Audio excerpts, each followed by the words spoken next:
कारण त्याला माहिती आहे ही कमांड कुणासाठी, फक्त त्याच्या मेंढरांसाठी आहे, जे त्या जीवाने येतात, ज्यांनी त्याला अंतःकरणात घेतलेलं आहे त्यांच्यासाठी आहे. हे प्रेम व्यक्त करणारी आहे. तुमचं संरक्षण करणं माझी जबाबदारी आहे. तुम्हाला अंतर्बाह्य मी वेढलेलं आहे, ते प्रेम व्यक्त करणारी ही कमांड आहे. खात्री, ॲश्युरन्स देणारी ही कमांड आहे. खात्री देणारी, तू माझ्यावर विसंबून आहेस, तू माझ्यावर विश्वास ठेवलाय आणि मी तुला खात्री देतोय, मी तुला खात्री देतोय. ती खात्री देणारी, ॲश्युरन्स देणारी इर्माया याचा 31वा अध्याय 33वा वचन.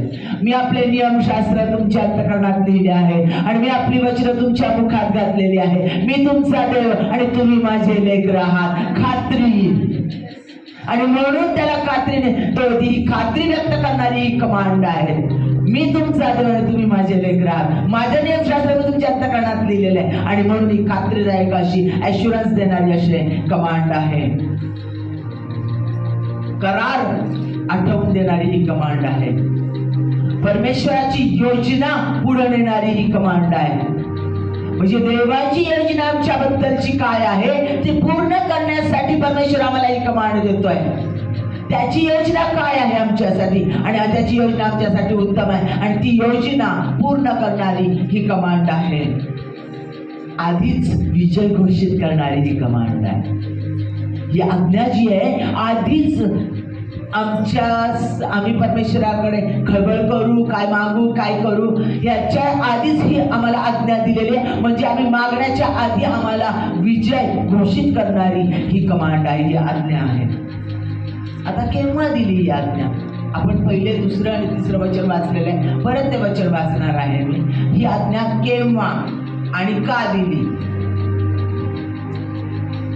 पण आमचा देव आमचा आश्रय व आमचे सामर्थ्य आहे. तो संकट समयी सहाय्य करण्यास सदा सिद्ध असतो. म्हणून पृथ्वी उलटी पालती झाली, पर्वत कोसळून सागर तळी बुडाली, सागराच्या लाटा गरजून उसळल्या, त्यांच्या उचंबळण्याने पर्वत हल्ले, तरी आम्ही भिणार नाही.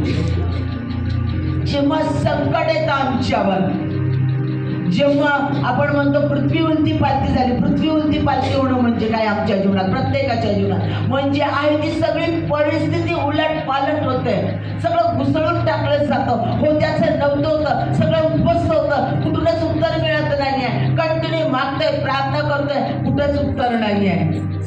अस्तित्व आमचं संपलंय. आमचे लोक आमच्यावर, ज्यांच्यावर आमचा भरोसा आहे ते आमचे लोक आमच्यापासून दुरावले, ते नाक मोडतात, ते आमच्याकडे पाठ वळवतात. प्रीतीची अपेक्षा करतोय, ज्यांच्यासाठी चांगलं करतोय तेच आमच्या विरोधात जात आहेत. ज्यांच्यासाठी सर्वस्व देतो, ज्यांना उभारण्याचा प्रयत्न करतो तेच पाठ फिरवतात. मार्ग कुठं सापडत नाही, मदतीला सहाय्यासाठी कोणीच येत नाहीये. कर्ज वाढलंय, आजार वाढले, निराशा वाढली आहे, कोणीच मदतीला धावत नाहीये. सगळे मार्ग संपलेत, आशा संपून गेलेली आहे. सगळीकडे आमचे प्रश्न कंटिन्यू भेडसावतात, अजून गळत नाहीये, अजून समस्येला उत्तर मिळत नाहीये, अजून आजार बरे होत नाही, अजून कर्जातून बाहेर येत नाही, अजून संबंध चांगले होत नाहीये, अजून वाईटच होत चाललेलं आहे. चहू बाजूने दुःखाने निराशाच येत नाही, काही पान हलताना दिसत नाहीये. लोक सांत्वन करतात, बोलतात, आहे आम्ही करतो, आम्ही प्रार्थना करतात, पण घडत तर काहीच नाही. मदत तर कुणाचीच नाही आहे, सहाय्य तर कुणाचंच नाही आहे. बोलतात, सांगतात, पाठवून हात फिरवतात, कम्फर्ट करतात, घडत तर काही नाही आहे. आक्रोश, निराशा, भय, अस्वस्थता, वेदना, अशी परिस्थिती आहे. आता समुद्राच्या लाटा गर्जना करतात, आमच्या जीवनामध्ये समुद्राच्या लाटा गर्जना करतात, पण आमच्या जीवनामध्ये आमचे शत्रू आमच्यावर उभारून येतात, वाटेल ते बोलतात, उद्ध्वस्त करण्याचे चॅलेंजेस देतात, आमच्या विरोधात उभे राहतात. आमचेच लोक आमची बदनामी करतात, आमचेच लोक आमच्या विरोधात उठलेले आहेत, असे बलाढ्य लोक ज्यांना आम्ही अडवू शकत नाही, सत्ताधारी लोक, प्रचंड पैसा असणारे लोक आमच्या विरोधात, आमचेच नातेवाईक, आमचेच जवळचे लोक आमच्या विरोधात उभे राहतात. त्यांचा आवाज, त्यांचे शब्द, त्यांची भाषणं, त्यांचं बोलणं आमचेच नातेवाईक, आमचेच रक्ताचे संबंधी, आमचेच जवळचे, ज्यांच्यासाठी आम्ही सगळं केलं, आज ते उलटलेत. परमेश्वराला हाक मारली या सगळ्या गोष्टींसाठी, ह्या सगळ्या प्रत्येक समस्येसाठी परमेश्वराकडे हाक मारली, उपवास प्रार्थना केल्या, स्तवन केलं, बायबल वाचन केलं, प्रार्थना केल्या. मी प्रार्थना केली, चर्चने प्रार्थना केली, पास्टरांनी प्रार्थना केली, येणारे सेवक प्रार्थना करतात, कंटिन्यू उपवास चाललाय. उत्तर मिळत नाही हो, काही घडत नाही हो. जे घडतं ते हळूहळू घडतं, परत थांबतंय, परत कुठंच आशा दिसत नाही, परत कुठंच काही घडताना दिसत नाही. मग असं वाटतं देव माझा नाही का, देव माझ्यावर प्रेम करत नाही काय, ह्याला उत्तर मिळतं, त्याला उत्तर मिळतं, तिकडं घडतं, इकडं घडतं, माझ्या जीवनात घडत नाहीये. आणि घडलं तर ते परतच बिघडतं, परतच दुसरं काहीतरी भयान घडतं. सगळे प्रयत्न केले, सतत ह्या पास्टरकडे, त्या पास्टरकडे, इथं सेवकाकडे, त्या सेवकाकडे, ह्याला फोन, त्याला फोन, ह्याच्याकडे सांग, त्याच्याकडे सांग, सगळं केलं कंटिन्युअसली, सतत आणि सतत. इतक्या प्रार्थना केल्या, किती महिने झाले कंटिन्युअसली प्रार्थना करते. परिस्थिती काय बदलत नाही, चर्चची परिस्थिती बदलत नाही, घरातली परिस्थिती बदलत नाही, कामावरची परिस्थिती बदलत नाहीये.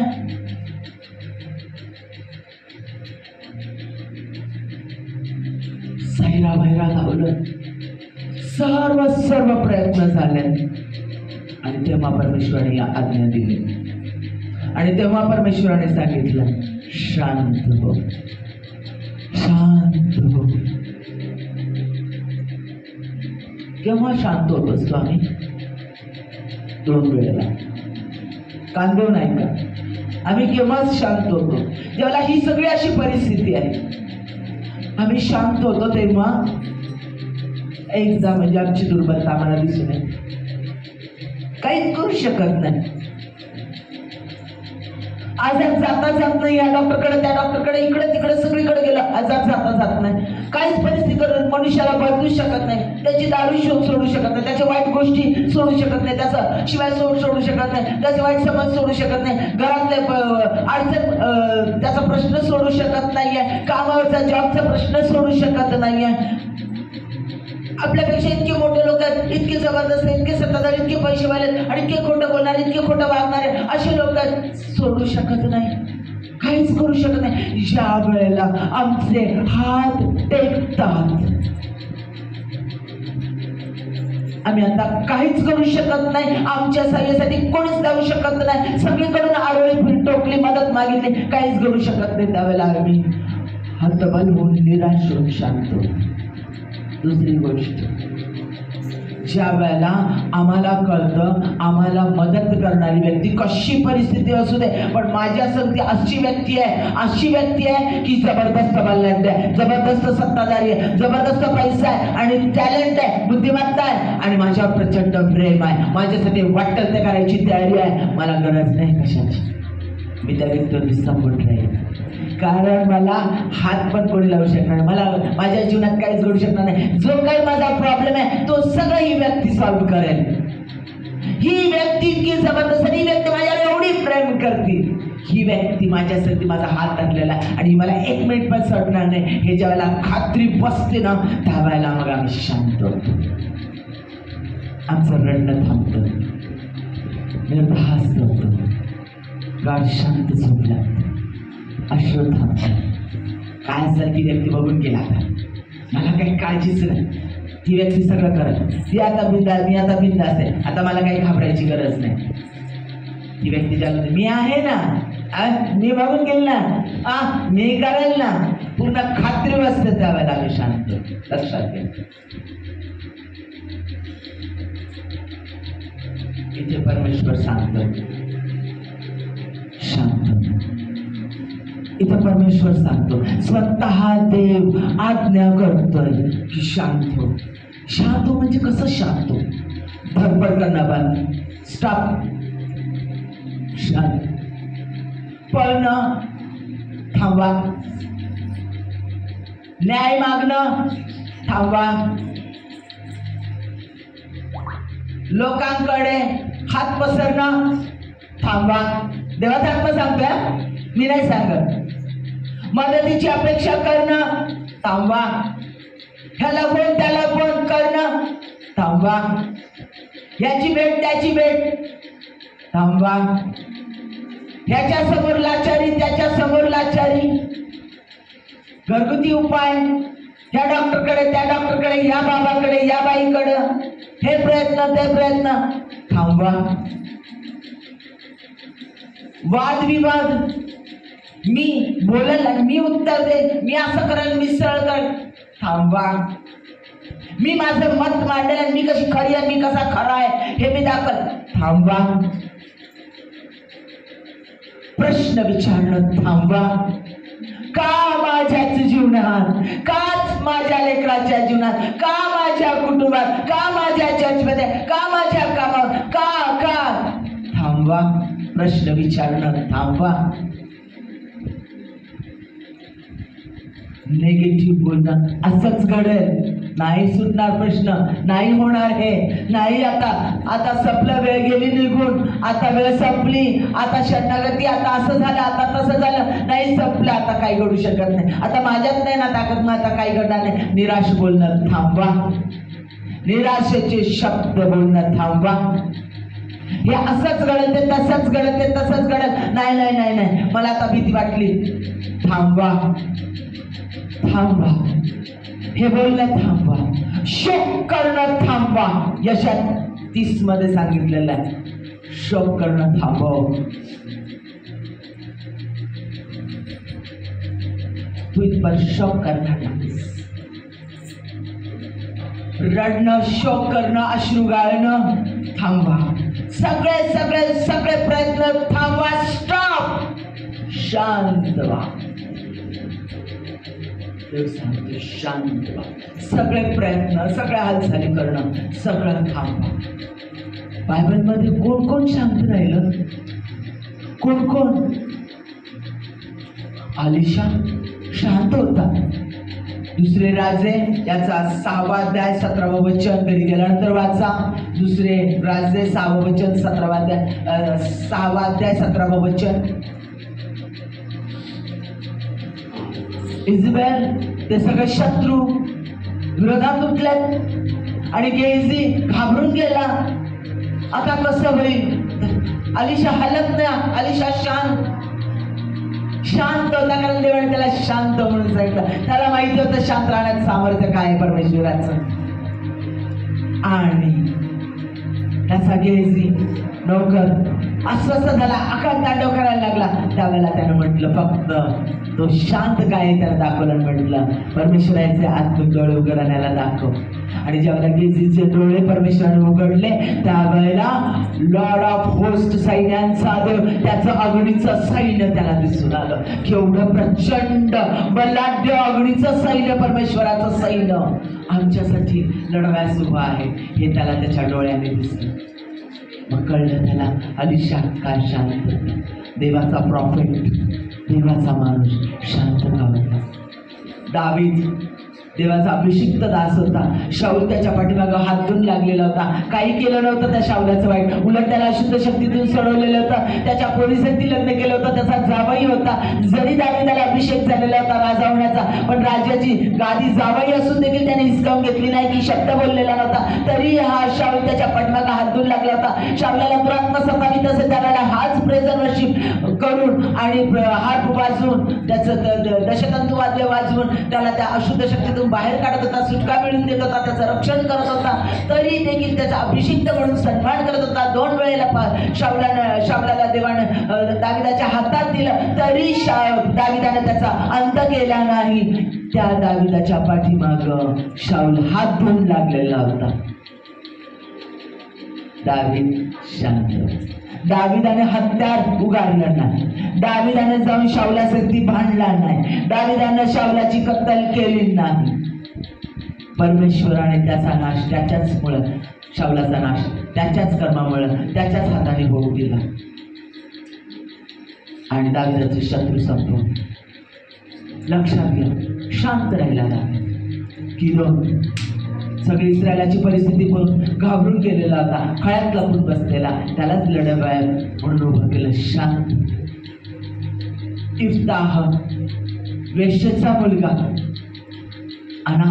गावातून हाकलून दिलं आणि गावातून हाकलून दिलं सगळ्या त्या पुढाऱ्यांनी, इस्रायल लोकांनी. आणि तो शांत राहिला, त्यांच्या विरोधात उठला नाही, त्यांच्या विरोधात आक्रोश केला नाही, त्यांच्यावर हल्ला केला नाही. शेवटी त्याच लोक त्याच्याकडे आले आणि परमेश्वराने त्याला इस्रायलचा लीडर केलं, इस्रायलचा शास्ता बनवलं आणि इस्रायलचा त्याच्याकडून सुटका करून घेतली, इफ्ताहकडून.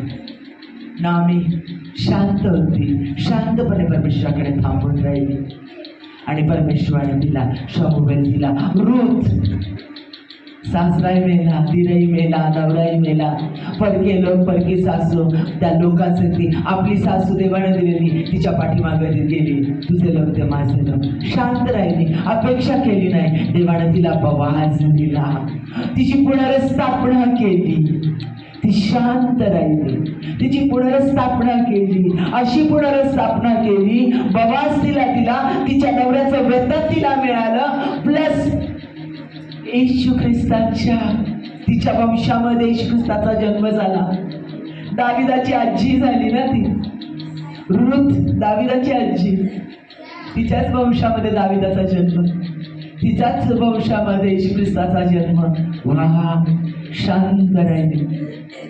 योसेफ भावांनी जलस केला, त्यानं वाईट केलं नव्हतं भावांचं, त्यानं वाईट केलं नव्हतं कुणाचं.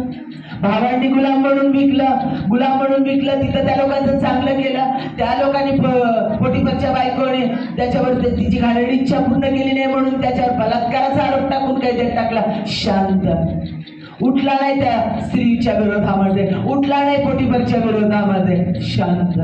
आक्रोश केला नाही, का माझ्याच जीवनात हे, का माझ्याच बाबतीत असं घडतं. त्याला परमेश्वराने वरती उचललं. फारो जो सर्वसत्ताधारी होता, त्याचा अधिकार चालवणारा म्हणून योसेफाची निवड परमेश्वराने केली आणि मिस्रांचा लीडर म्हणून त्याला उभं केलं. तो देव आज तुम्हाला सांगतो, शांत व्हा. तो शांत व्हायला सांगतो. खूप प्रयत्न केल्यास, खूप पळाले, खूप रडलेत, खूप आक्रोश केला, खूप प्रयत्न केला, खूप आकांड तांडव केलं. शंका, कुशंका, निगेटिव्ह शब्द, निराशा, वाद, भांडण, स्वतःचं मत पटवून देणं, सगळ्या गोष्टी खूप खूप खूप केल्या. आता देव म्हणतो शांत, फक्त शांत आणि जाणून घे. फक्त शांत हो नाही, आणि जाणून घे मीच परमेश्वर, आणि जाणून घे मीच परमेश्वर आहे. हे खूप महत्वाचं आहे. तोच सार्वभौम परमेश्वर आहे. सर्व जगावर त्याची सत्ता आहे. तो जगाचा निर्माण करताय, गॅलेक्सी निर्माण करणारा, युनिवर्स निर्माण करणारा, सगळं जग आणि सृष्टी निर्माण करणारा, मानवांना निर्माण करणारा, सगळी राष्ट्र निर्माण करणारा तोच परमेश्वर आहे. तोच ओमनी प्रेझेन्स, सर्वव्यापी परमेश्वर आहे. तोच ओमनी पोटेंट, सर्व सामर्थ्यशाली परमेश्वर आहे. तोच ओमनी सायंट परमेश्वर, सर्वज्ञ, सर्व जाणणारा तोच परमेश्वर आहे. या यावे येशुवा तोच देव आहे. जाणून घे. तो त्याची बुद्धी आमच्या बुद्धीच्या पलीकडे त्याची बुद्धी आहे. त्याचं कार्य आमच्या बुद्धी सामर्थ्याच्या पलीकडे यशा 40 मध्ये सांगितलेलं आहे. तो अशक्य गोष्टी शक्य करतो. तो आमचा देव आहे. त्यानं जे बंद केलं ते कोणी उघडू शकत नाही. त्यानं जे उघडलं ते कोणी बंद करू शकत नाही. त्यानं जे बंद केलं ते कोणी उघडू शकत नाही. लक्षात घ्या, तो जे बोलतो ते करतोच करतो. तू हे का करतो त्याला कोणी विचारू शकत नाही. स्तोत्र 115 मध्ये म्हटलंय, तू हे का करतो त्याला प्रश्न कोणी विचारू शकत नाही. तो सार्वभौम आहे. Lord of Lord, king of king, त्याच्या समान कोणीच नाही. तो जे करतो ते कोणीच बदलू शकत नाही, कोणीच बदलू शकत नाही. असा सार्वभौम परमेश्वर, सॉव्हरेन लॉर्ड, तो आमच्या मध्ये राहतो. ज्यावेळेला मी येशू ख्रिस्त तू माझा तारणारा देव आहेस, माझ्या अंतःकरणात ये म्हणतो, त्यावेळेला तो आमच्या अंतःकरणात येतो. तो देव आमच्या मध्ये राहतो. हे जाणून घ्या मीच परमेश्वर आहे. जाणून घ्या मीच परमेश्वर आहे. काय सामर्थ्यशाली परमेश्वर, तो माझ्यासारख्या व्यक्तीमध्ये राहतो. ज्या व्यक्तीला तुडवण्यासाठी लोक म्हणतायत, ज्या व्यक्तीला सगळे दुर्बळ समजतायत, ज्या व्यक्तीला सगळे कुचकामी समजतात, ज्या व्यक्तीकडे दुसरे तुच्छतेने बघतात, ज्या व्यक्तीचं वय वाढलंय, ज्या व्यक्तीकडे पैसा नाही, ज्या व्यक्तीकडे सामर्थ्य नाही, ज्या व्यक्तीकडे सत्ता नाही, ज्या व्यक्तीकडे मी सगळ्या बाजूने तुटले, घरातून कामावर चर्चमध्ये इकडे तिकडे सगळीकडे तुटलेली आहे, सगळीकडे मी पडलेली आजार आणि सगळ्या गोष्टी, आणि त्या व्यक्तीला परमेश्वर सांगतोय जाणून घे मीच परमेश्वर. तो सार्वभौम परमेश्वर, जगाचा निर्माण करता एवढा सामर्थ्यशाली देव, तो माझ्या अंतःकरणात राहतो. त्याला मी मध्ये माझ्या अंतःकरणात येईल. फक्त एवढाच शब्दात इतकं सामर्थ्य आहे. तू देवाला मी कबूल करते, तू माझ्या पथकासाठी मरण पावला, तिसऱ्या दिवशी परत उठला, मला घेण्यासाठी तू येणार आहे, मी विश्वास ठेवते. माझा देव तू आहे म्हणून माझ्या अंतःकरणात मी तुला घेते. जे माझ्या अंतःकरणात, मला त्याच्यासाठी धर्मांतर करायची गरज नाही, मला त्याच्यासाठी कोणत्या गोष्टी करायची गरज नाहीये. तो माझ्या अंतःकरणात येतो. तो सार्वभौम देव, एवढा सामर्थ्यशाली राजा, तो माझ्यात राहतो.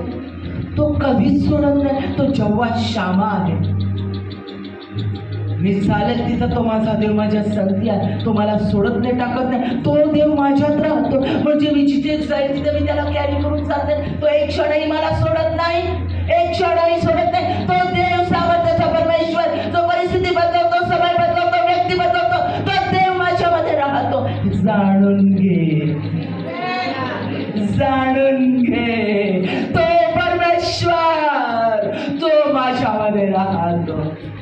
तो पुरवठा मंत्री, जेव्हा जाहिर आहे, सर्व गोष्टींचा पुरवठा करणारा तो माझ्यामध्ये राहतो.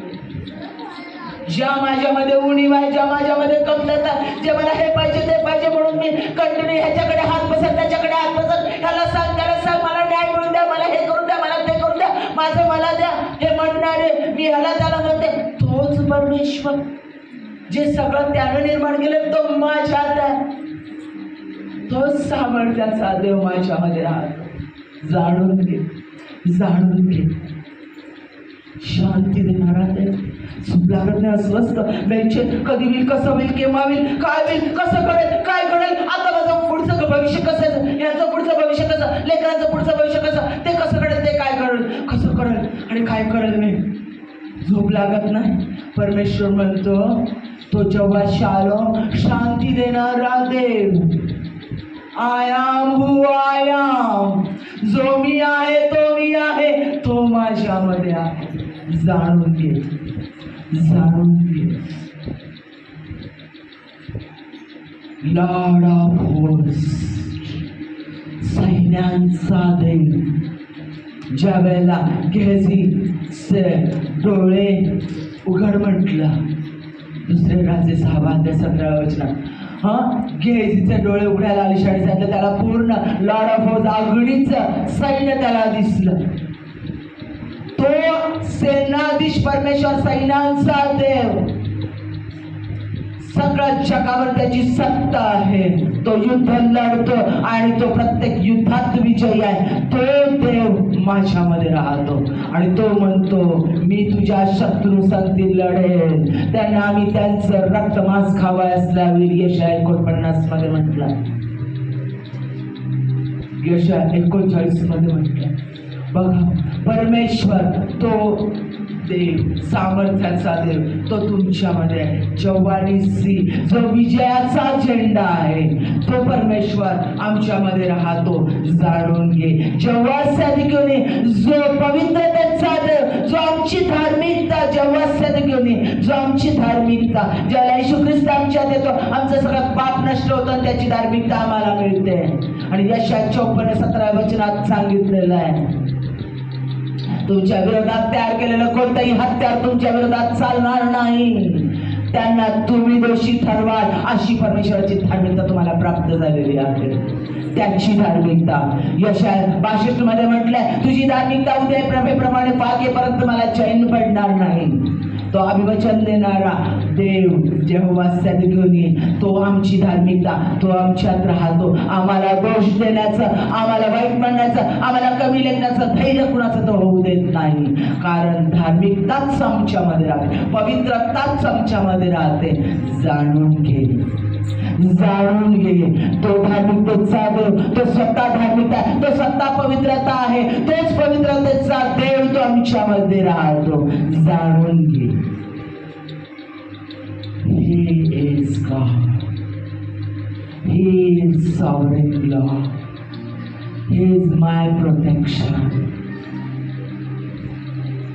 तो माझं सामर्थ्य आहे, तो माझं संरक्षणाचं कवच आहे.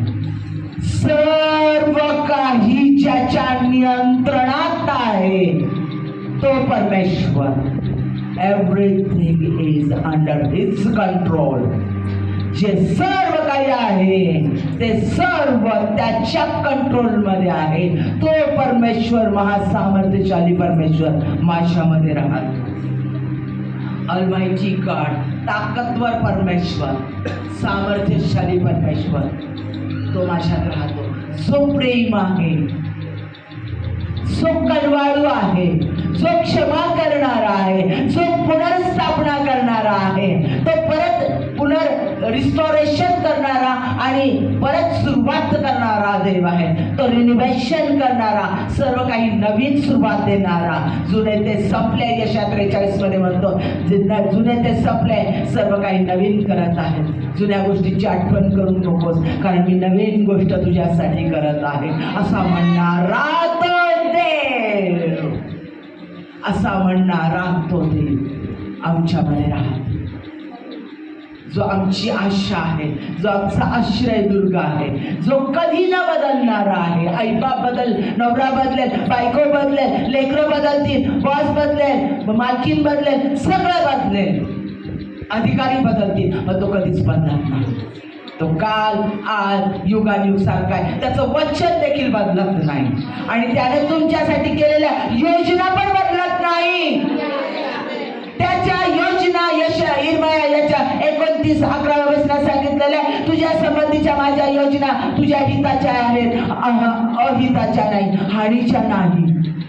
तो परमेश्वर कधीच बदलत नाही. त्याने आमच्यासाठी जी योजना केलेली आहे, जे आखून ठेवलेलं आहे, ते कधीच बदलत नाही, कधीच नाही बदलत.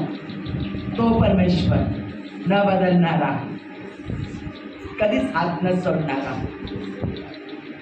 लेकरू आहे, दुर्बळ आहे म्हणून तो माझ्यामध्ये नाही आहे, तरुण आहे, बाळ जाईल म्हणून तो माझ्यात नाही आहे, वृद्धत्वात झाला, आता शक्ती संपली आहे म्हणून रिटायर झालाय, आता गणित गात्र झालंय, आता हे पाप झालं, ते पाप झालं म्हणून तू सोडून देईल. तो नाही सोडत आणि तो नाही बदलत, कधीच नाही बदलत आणि त्याच्या योजना कधीच नाही बदलत. त्याला आमच्या जीवनात जे करायचं आहे ते तो करतोच करतो, करतोच करतो. ना तर आमची दुर्बलता, ना तर आमचं पाप, ना तर आमचा खोटारडेपणा, ना तर आमच्या कमतरता, कशानेही तो बदलत नाही. असा देव जाणून घ्या. तो माझ्यात राहतो, तो तुमच्यात राहतो. तो म्हणतो जाणून घ्या, परमेश्वराला जाणून घ्या, त्या देवाला जाणून घ्या, येशू ख्रिस्ताला, परमेश्वराला जाणून घ्या की तो तुमच्यात राहतो. म्हणून तो म्हणतो शांत व्हा आणि जाणून घ्या, मीच परमेश्वर आहे. 1 योहान याचा 2रा अध्याय, 1 योहानाचं 1 पत्र याचा 2रा अध्याय 3रं वचन. आपण त्याच्या आज्ञा पाळल्या तर त्यावरून आपणास कळून येते की आपण त्याला ओळखतो, आपण त्याला जाणतो. त्याला कसं जाणार? त्याच्या आज्ञा पाळतो आम्ही. तो जे सांगतो ते ऐकतो, त्याला जाणतो आम्ही. कारण तो सांगतो ते योग्य सांगतो, तो चुकीचं सांगत नाही. त्याची प्रत्येक आज्ञा आम्ही पाळतो कारण आम्ही त्याला जाणतो. योहानाचा 17वा अध्याय 3रं वचन. योहानाचा 17वा अध्याय 3रं वचन. सार्वकालिक जीवन हेच आहे, सर्व काळचं जीवन हेच आहे की तू जो एकच खरा देव, त्या तुला व ज्याला तू पाठविले त्या येशूला, ख्रिस्ताला त्यांनी ओळखावे, जाणावे. देव म्हणतो मला जाणून घे, जाणून घे, जाणून घे. मी कोण आहे आणि मी काय करतो आणि माझं कार्य कसं चालतं आणि मी कसा आहे. मी कधी न बदलणारा आहे आणि दिलेलं वचन पूर्ण करणारा आहे. मी जे करतो ते कोणी बदलू शकत नाही. मी का करतो, तू हे का करतो, कोणी मला विचारू शकत नाही. मी सार्वभौम आहे. जे मला हवं ते मी करतो, जे मी बोलतो ते करतो. तो मी देव आहे. जाणून घे.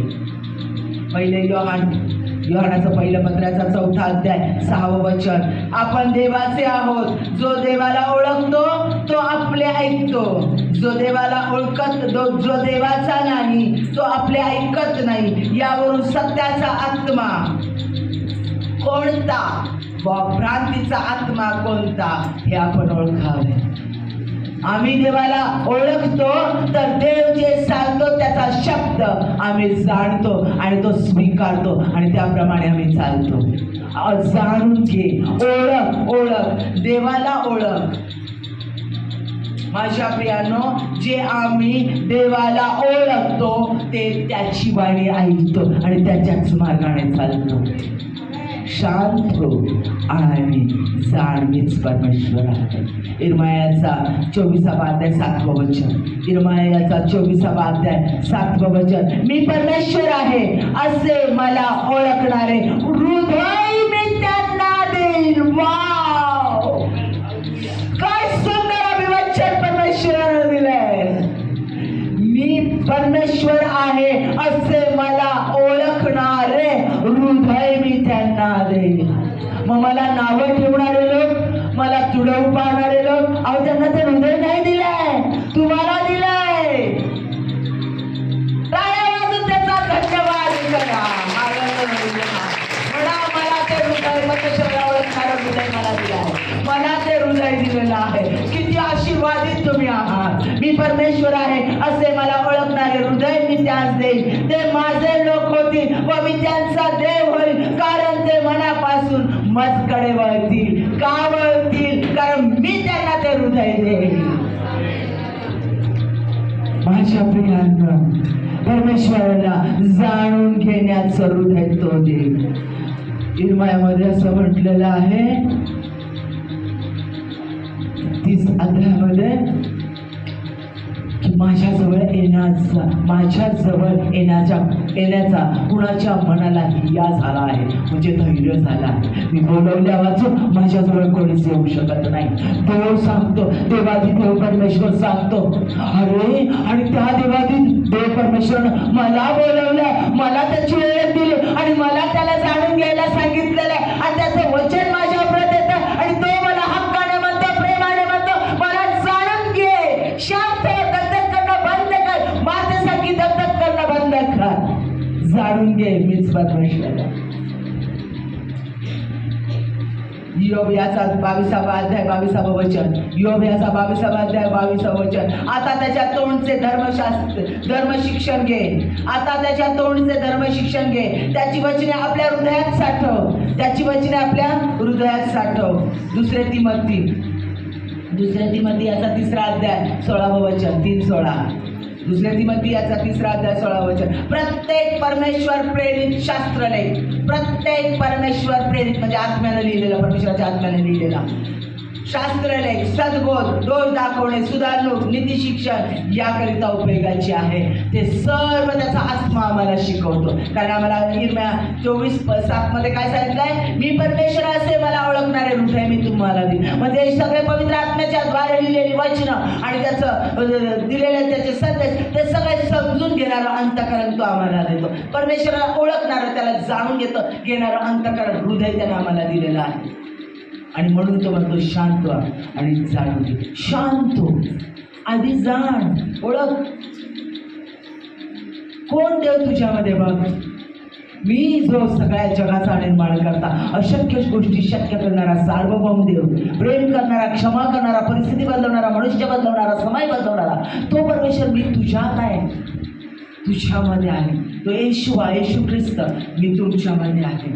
त्याची वचनं वाचणं, त्याच्यावर विश्वास ठेवणं, त्याच्यावर भरोसा ठेवणं आणि खात्रीनं त्याच्यावर विसंबून राहणं हे आमचं काम आहे. विसंबून राहणं, निश्चिंत होणं. ज्यावेळेला आमचा विश्वास आहे की तो वाचवणारा, तो एवढा सामर्थ्यशाली, तो एवढा बलिष्ठ आहे, त्याच्या जवळ एवढं सामर्थ्य आणि तो अशक्य गोष्टी शक्य करू शकतो, हे ज्यावेळेला मला जाणते, मला समजतं, त्यावेळेला मी शांत होऊ शकतो. जोपर्यंत आम्ही त्याला जाणत नाही तो कोण आहे, तोपर्यंत आम्ही शांत होऊ शकत नाही. मग इथं पळ, तिथं पळ, हे कर, ते कर, हे प्रयत्न, ते प्रयत्न. थांबव म्हणतो, आधी जाणून घे, आधी समजून घे तर खरी, आधी जाणून तर घे मी कोण आहे, आधी ओळखून तर घे मी काय करू शकतो,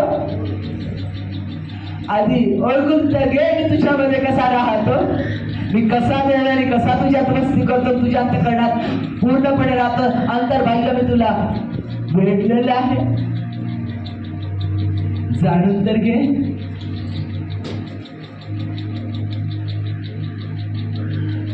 सर्व काही परमेश्वराच्या कंट्रोल मध्ये आहे. सर्व काही आई बाप परमेश्वरानेच दिलाय, त्याच्या कंट्रोलमध्ये. पुत्र कन्या परमेश्वराने दिलाय, त्याच्या कंट्रोलमध्ये, त्याच्या नियंत्रणामध्ये आहे. तो त्यांचा नियंत्रण करताय. तुम्ही आहात का? इकडची गाडी तिकडे हलवू शकत नाही आपण. डोळ्यात कचरा गेला तर तो डोळ्यातला कचरा काढायला किती कठीण जातं. नाही निघाला तर डॉक्टरकडे जातो, कोणीतरी दुसऱ्याने काढा. आम्ही इकडची गाडी तिकडे हलवू शकत नाही. तो आमचा देव सांगतो. आईबाप दिल्यात, ते आईबाप त्यांच्या नियंत्रणात आहे, त्याचा कंट्रोल आहे त्यांच्यामध्ये. पती पत्नी आहे, नवरा दिला त्याच्या नियंत्रणात आहे, बायको दिली परमेश्वराच्या नियंत्रणात आहे, तिच्यावर कंट्रोल परमेश्वराचा. बहीण भावंड दिले, कंट्रोल परमेश्वराचा. लेकरं दिली, परमेश्वराचा कंट्रोल आहे त्यांच्यावर, देवाच्या नियंत्रणामध्ये आहे, ती परमेश्वराच्या नियंत्रणामध्ये आहे. प्रॉपर्टी दिली, घर दिलंय तुम्हाला स्वतःच, त्याच्या नियंत्रणात आहे. भाड्याने दिलेलं घर त्याच्या नियंत्रणात आहे. घरमालक त्याच्या नियंत्रणात आहे. काम दिलं परमेश्वराच्या नियंत्रणात आहे, ते काम त्याचा कंट्रोल आहे त्या कामावर. कामात बसचा बॉस, मालक, मालकीन परमेश्वराच्या नियंत्रणात आहे. चर्च परमेश्वराच्या नियंत्रणात आहे. पास्टर परमेश्वराच्या नियंत्रणात आहे. कमिटी परमेश्वराच्या नियंत्रणात आहे. बँकेत दिलेला पैसा परमेश्वराच्या नियंत्रणात आहे. कर्ज काढायचंय परमेश्वराच्या नियंत्रणात. शरीर दिलंय परमेश्वराच्या नियंत्रणात. हे दुखतंय, ते दुखतंय, त्यानं बनवलेलं, त्याच्यावर पण त्याचं नियंत्रण आहे. तो आत राहतो, त्याला सगळं माहिती आहे. शरीराची हालचाल त्याला माहिती आहे. अंतःकरणातले विचार त्याला माहिती आहे. नजर कुठं जाते, इथं जाते, तिथं जाते, त्याला माहिती आहे. डोक्यात काय विचार येतो त्याला माहिती आहे. सगळं जर त्याच्या नियंत्रणात आहे, आम्ही त्याच्यासमोर विवस्त्र आहोत. प्रत्येक विचार जो कोणी शेजारचं, जवळची व्यक्ती, प्रेम करणारी व्यक्ती, आलिंगन देणारी व्यक्ती पण जाणू शकत नाही आपल्या अंतःकरणात काय.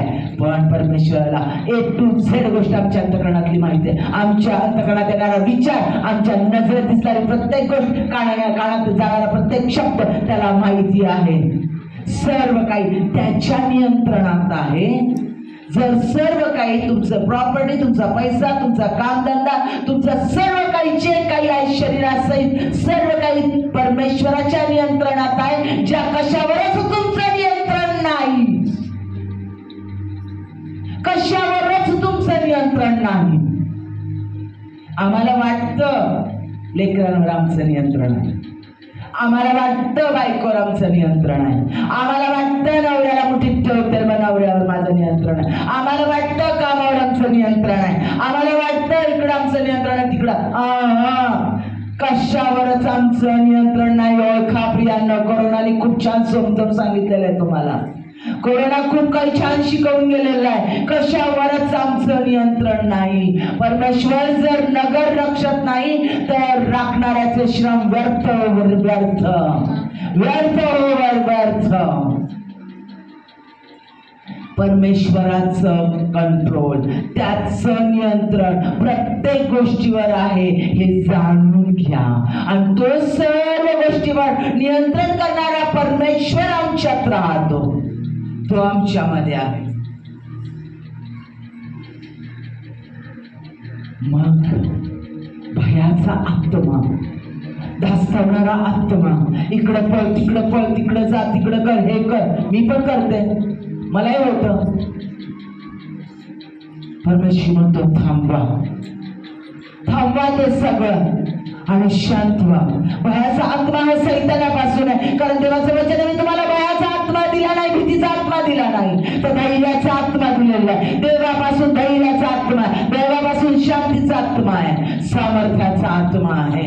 म्हणून शांत व्हा, तो तुमच्यामध्ये आहे. त्याने परिस्थिती हातामध्ये घेतलेली आहे. रोम 8:28 मध्ये सांगितलेलं आहे, विश्वासणाऱ्यांसाठी एकूणात जे काही घडेल, जे सर्व काही घडेल ते विश्वास न ठेवणाऱ्यांसाठी सर्व काही चांगल्यासाठीच घडते. विश्वास ठेवा, विश्वास ठेवा. सर्व काही आमच्यासाठी घडते, ते आमच्या चांगल्यासाठीच घडते. मग देव मला काय सांगत आहे? शांत हो आणि जाणून घे, मीच परमेश्वर आहे, मीच परमेश्वर आहे. शांत हो आणि जाणून घे, मीच परमेश्वर आहे. आणि तो कसा परमेश्वर आहे? तो सामर्थ्याचा, परिस्थिती बदलणारा, समय बदलणारा, आणि तो तुमच्यावर प्रेम करणारा, तो तुमच्यासाठी सर्व काही करणारा, तो परमेश्वर तुमच्यामध्ये. माझा आश्रय परमेश्वर. सागर कधी बुडाले, पर्वत उसळले, पर्वत उद्ध्वस्त झाले, सागराने गर्जना केल्या, पृथ्वीवरती पालती झाली, सर्व काही नष्ट झालं. मी भिणार नाही, कारण माझा देव मला सांगत आहे शांत हो आणि जाणून घे, मीच परमेश्वर आहे. आज परमेश्वर तुम्हाला जाणून घ्यायला लावत आहे. तो कोण आहे? तो कोण आहे? आणि तो परमेश्वर तुमच्यामध्ये, तो कधीच सोडणार नाही. आपले डोळे बंद करूया. ज्याला गुडघ्यावर येता येईल त्यांनी गुडघ्यावर या आणि परमेश्वराच्या समोर या की मी कोणत्याही गोष्टीची चिंता करणार नाही, मी शंका कुशंका करणार नाही, कारण माझा हात त्याने धरलेला आहे. ते मला उत्तर देणार, ते माझी परिस्थिती बदलवणार, समय बदलवणार, व्यक्ती बदलवणार, आणि तो माझ्यासाठी सर्व काही उत्तमच करणार. माझ्यासाठी, माझ्या चर्चसाठी, माझ्या देशासाठी तो उत्तम ते करत आहे, उत्तर देत आहे.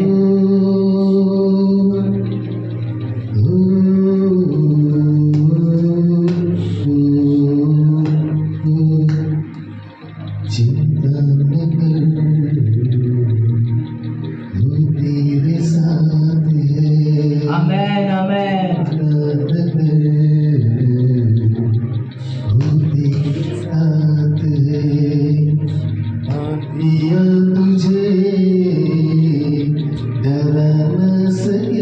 आमेन, आमेन.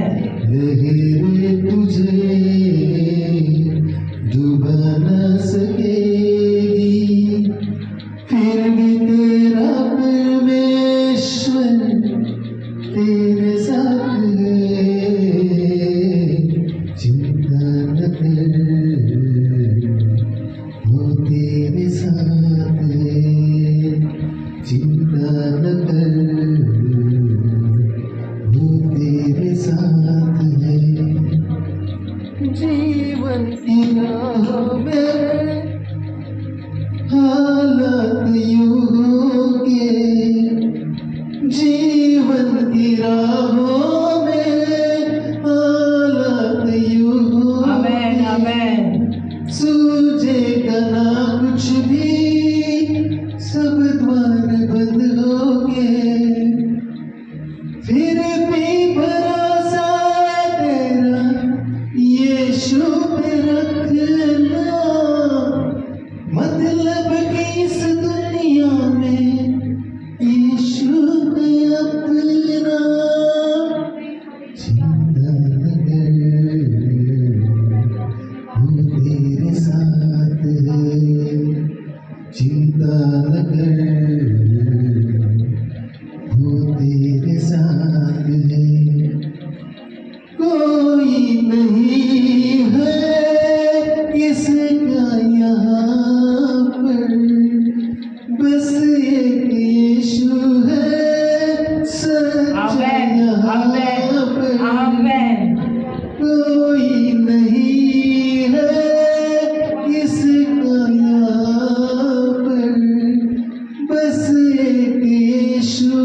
आमेन हालेलुया वो तेरे साथ हम दिया तुझे आमेन हालेलुया ना सकेगी रे तुझे वचन आहे त्याचं यशामध्ये 43 मध्ये ना सकेगी फिर भी तेरा परमेश्वर तेरे साथ है हालेलुया चिंता न कर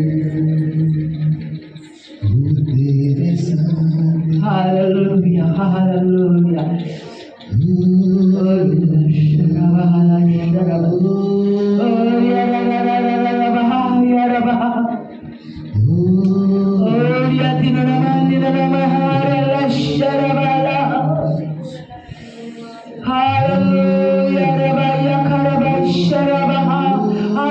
प्रत्येकाची भेट घेत आहे तो तुम्हाला जाणायला लागत आहे तो काय आहे त्याचं काय सामर्थ्य तुमच्यामध्ये आहे तुम्ही साधारण व्यक्ती नाही अशक्य गोष्टी शक्य करणारा तो परमेश्वर जिवंत देव तुमच्यामध्ये आहे तो सामर्थ्याचा देव परमेश्वर यावे येशूवा तो जिवंत पुनरुत्थित परमेश्वर लाडा मस्त तो तुमच्यामध्ये आहे आणि तो अशक्य गोष्टी शक्य करत आहे तो तुमच्या जीवनात कार्य करत आहे हालेलुया ओ